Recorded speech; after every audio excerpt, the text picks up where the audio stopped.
prove a lot of shit. But all you have to do is think about it. If I was in charge, what would I do? And I had relinquished my moral standings. I decided that I would do whatever was required. The end justified the means, blah, blah, blah, blah, blah, blah, blah. All those things that we apparently, judging from the literature that we submit to our children, abhor. I don't know. We say, yeah, we don't believe in this, but yet we turn around and do it all the time, and then we wonder why our children have a lack of respect for us. I think there's exceptions. I think the issues with our kids stretch to factors including the media.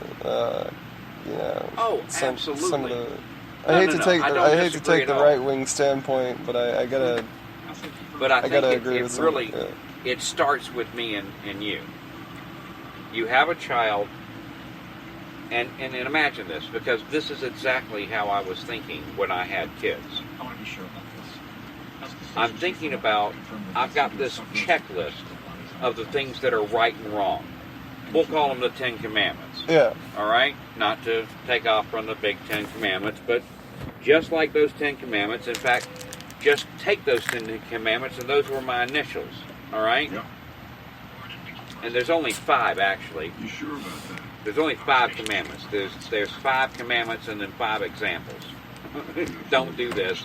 Now, don't do this, because that's this over here. Anyway, the point again is that there are really not a lot of commandments. Don't lie, cheat, or steal is pretty much covering everything. So, a basic code of conduct, perhaps even based on the natural order. Right? Well, if we could just stick by that, the shit would be cool. Well, if actually we believe what we said. Belief we say is it very 1,000,001 important. ways, Ideas, and we write laws 1,001 days. A million ideas are more important. Right? Well, what's more important is the intent of your heart. Belief. And that's the one thing you can't seem to fucking damn make good about anybody, is their heart.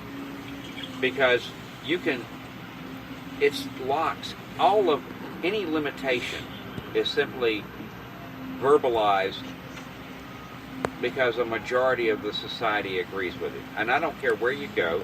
I don't give a fuck what they worship, don't worship, what they believe. It's like the idea of a collective delusion, a microcosm represented like in the study you were talking about in Germany, where people were just dancing and there was like a mass hysteria thing. Oh, in the 1400s with the I think we should it's where the really Brothers focus Grimm on how story people comes from, have the red shoes. A way of doing that. People do have a way of doing that, and it's replicated all throughout society. Collective delusion. Yeah. Well, I don't know so much that as psychosis. I see a natural.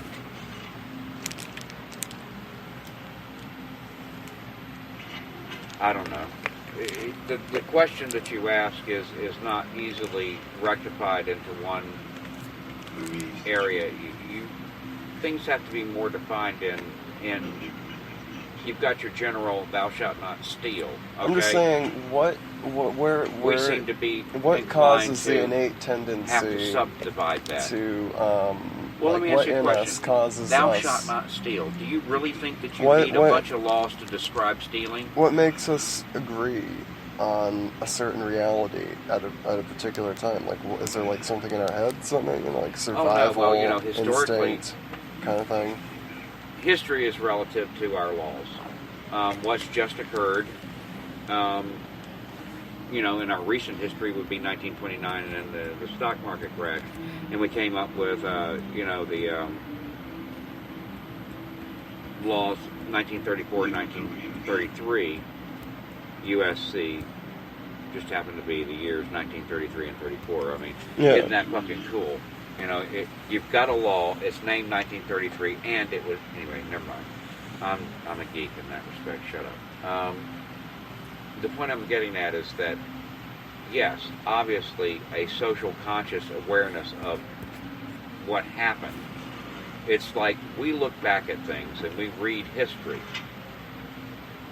And I can tell you for a fucking fact that if you want to read history, you need to do a lot of outside the edge reading.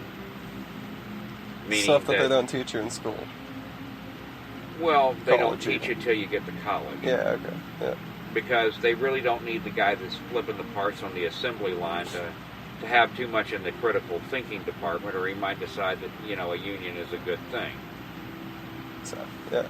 So keep them relatively dumb, make them feel like they're educated.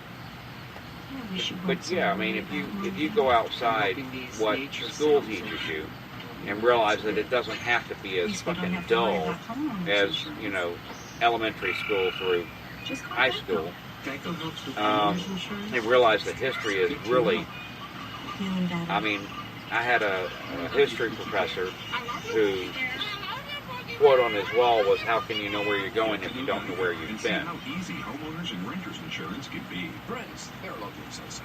And there's no better explanation for why you should learn history and in depth. You don't want to learn the dates. In 1492, Columbus sailed the ocean blue. Yeah, fuck you. Okay, that's rote shit. All right, so you can recite dates. No. What you want to know is what was happening at the time. What do the media reports say? What are the newspapers reading? You want to in-depth look at the time period, because you want to understand that yesterday is as relative to your today as anything else. You follow what I'm trying to say?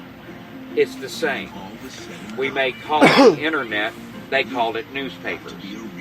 Before that, they didn't have them. But even Before after then, that, like they leaflets, had the fucking like telegrams little leaflets, and TV. We had changes just in the last century. They were phenomenal in getting information around the world. But now we have the internet.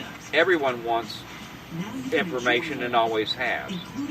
And I don't know what I was saying, but the point being is that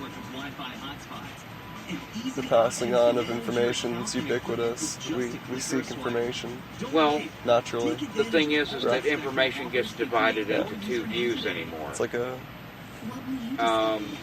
those who just want to have information, like a liberal education, will teach the young man everything, for we don't know what he'll be when he grows up.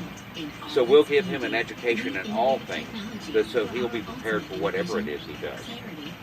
And that was the original construct of a liberal education. And having an open mind. Yeah.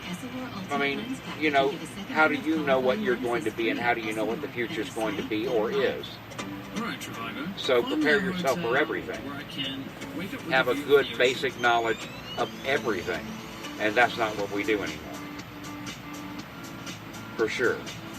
You used the metaphor to describe it, basically being educated and becoming someone else. That's what we're doing now. No, we're just becoming things. Yeah. We're becoming tools. I want to be in IT. So that they can insert me into this little slot because I'm a commodity that I've been commoditized. This is how much I'm worth. The idea of getting an education in everything would at least, allow you to expand your horizons, walk into different places, look for jobs. Now you can't walk into places and look for jobs. You gotta apply, they gotta scan you, look for references. 90% of jobs right now, no way, you can't work here, demand that you just simply maintain what we've done so far. And 10% of those jobs demand that we create incremental increases designed to create profit, but not necessarily because they're anything. We're just looking to what makes the next thing profitable. Yeah. What will tickle the shallow-minded? Oh, look, it's this. Whatever. The point being is that it's sort of like when you take, for instance, cancer research. All right, you have this baseless or based opinion, whichever one it is, doesn't really matter. But you have an opinion about cancer, and we're going to fund this particular aim and arm of cancer research. Well, that sounds awesome. People are getting help, cheering, or just getting up and walking. Praise Jesus. I'm sorry. You follow what I'm saying? It's just an exciting moment because good things are happening, right? Well, I mean, but the problem is that it's all consumer driven. Yeah. You've cut off all these other arms of research because you're willing to pay only for this research. What do you think the people that are doing research for you are going to find? After a while, everything they do is aimed in this. It doesn't take into account whether this is a winning strategy in reality, and it hasn't taken into all the other aspects of research that we could go into. Instead, we have singled ourselves onto the money. The money pays for us to research this. That's what we're going to research. Doesn't matter whether pink really actually worked better at killing cancer or not. We're being paid to research blue. That's about it. Cannabis, for example. There's a good example. Century-long. What propensity does it have? We have no idea That's because right. we've spent almost 100 years arguing against any kind of research. I had a guy on my show a while back who could cure skin cancer with oils. And, yeah, it's real. It's very real. That's the thing. What's real and what isn't real is very hard to know at this particular point in time because we've done so little research on it. We decided that, and here's the one that kills me, and I know that other people have made this joke, but I'm going to make it anyway. The point being is that they say weed is a gateway drug. Okay, well, we also say that it's worse than cocaine and heroin. So exactly what the fuck is weed a gateway drug to? And with that aspect, we put it into the worst category of drugs in our country. It has no medical usage at all, right? Yeah, I'm getting and therefore fucked up we now. never studied it. So how the fuck can anybody reasonably make any kind of fucking opinion about this medication or this drug or this fucking plant when nobody's been studying it? But the only thing you can look at is the USPS or USPD formulary. Anyway, the point being is our United Pharmacy formulary guide. Anyway, people that certify vitamins and so on nowadays. Yeah. Anyway, their formularies used to contain weed as an ingredient. Yeah. Seeds, leaves, flowers. They were broken down into those categories and how much of each, if any of we just need all these seeds. We just need all of these leaves. We need these leaves and seeds. Anyway, the point being is and then grind it up, then compound it and turn it into a medication. The point I'm getting at is all of a sudden, at the end of Prohibition, somebody looking for a job and also having a problem with immigration.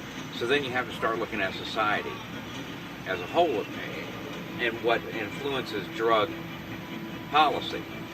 So you're having a problem with immigration, or at least these damn Mexicans coming over the border, right? So now we're going to tag weed, marijuana,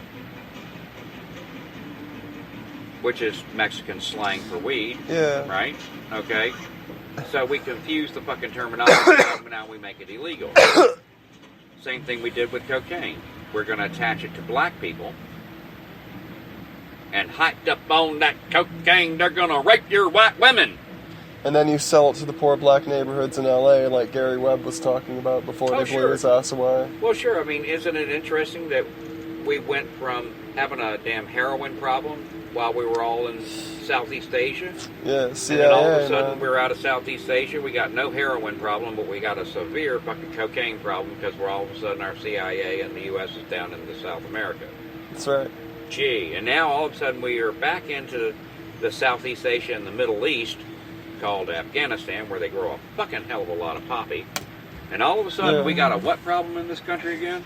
Oh, no way. Yeah, when did really? it start to? Really? 90s, Opioids? No, 80s. no, really, man. You're kidding, right? Not to mention the pharmaceutical industry selling drugs to 20% of high school kids and the opiates and the pills. That was just to feed that shit from the 70s.